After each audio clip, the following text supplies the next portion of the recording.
મોરબીમાં સિમ્પોલો ફાઉન્ડેશન દ્વારા સમુદાય આરોગ્ય ક્ષેત્રે મહત્વપૂર્ણ પહેલ રૂપે મયુર હોસ્પિટલ ખાતે અર્ધતન ડાયાલિસિસ સેન્ટરની શરૂઆત કરવામાં આવી છે। 6 આધુનિક ડાયાલિસિસ મશીનો સાથે શરૂ કરાયેલા સેન્ટરનું ઉદ્ઘાટન રાજ્યના શ્રમ, કૌશલ્ય વિકાસ અને રોજગાર મંત્રી કાંતિ અમૃતિયાના હસ્તે કરવામાં આવ્યું હતું। સિમ્પોલો ફાઉન્ડેશનની CSR પહેલ હેઠળ સ્થાપિત આ કેન્દ્ર મોરબી અને આસપાસના કિડની દર્દીઓને કિફાયતી અને ગુણવત્તાસભર સારવાર ઉપલબ્ધ કરાવશે, જેને કારણે તેમને ડાયાલિસિસ માટે મોટા શહેરોમાં જવાની જરૂરિયાત ઘટશે। આ પ્રોજેક્ટ BT સવાણી કિડની હોસ્પિટલના સહયોગથી અમલમાં મુકાયો છે અને સ્થાનિક સ્તરે જીવન રક્ષક આરોગ્ય સેવાઓ વધુ સુલભ બનશે।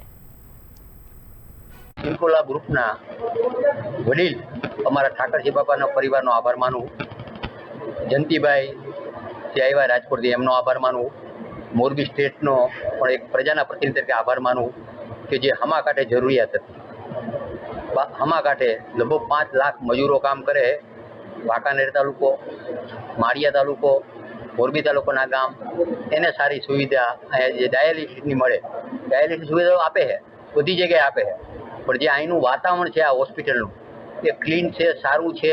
અત્યારે 6 મશીન મૂક્યા છે, ભવિષ્યમાં પણ જરૂર પડશે તો સંસ્થા દ્વારા જીતુભાઈ અને જયંતિભાઈએ કીધું વધારે મૂકી અને પ્રજાને ફાયદો થાય એ આયોજન કરીને આજે મને અતિ આનંદની વાત છે કે આ કાર્યક્રમમાં હાજરી આપી અને મને જે મારો સ્વભાવ છે જેમ ઠાકરજી બાપાનો સેવા કરવાનો એ મોટું સેવાનું સ્થળ અહીંયા બનશે।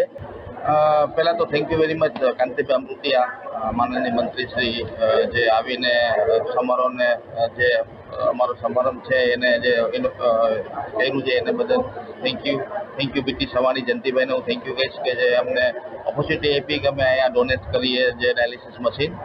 પણ ઉદ્દેશ એ જ છે અમારો કે જે કાંતિભાઈએ વાત કરેલી કે મોરબીમાં જો વર્લ્ડમાં સેકન્ડ લાર્જેસ્ટ ક્લસ્ટર છે સિરામિક્સનું મોરબીમાં છે।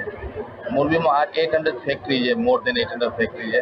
800 ફેક્ટરીમાં મોર દેન 5 લાખ એમ્પ્લોય કામ કરે છે।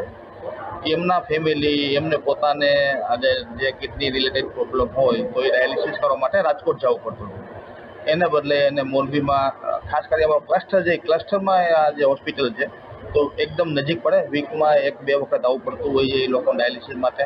અને અમે જયંતિભાઈ સાથે વાત કરીને અમે એવું પણ કરીએ છીએ કે ફ્યુચરમાં કિડનીના રોગ ઓછા થાય તો એના માટે ફ્રી કેમ્પ કેવી રીતે કરવો, ચેકઅપ કેવી રીતે કરવું, એમ્પ્લોયનું ફ્રી ચેકઅપ કરવું, જેના હિસાબે ફ્યુચરમાં કિડની જ ખરાબ ન થાય એના હિસાબે પણ અમે આગળ જતાં અમે કેમ્પ કરશું, ઇન્ડસ્ટ્રીમાં એમ્પ્લોયને ચેકઅપ કરશું અને અહીંયા જેને કિડની ખરાબ થવાની ચાલુ થઈ હોય તો એને કેવી રીતે વધારે ડેમેજ ન થાય અટકાવી એના ઉપર પણ અમે ફ્યુચરમાં કામ કરશું।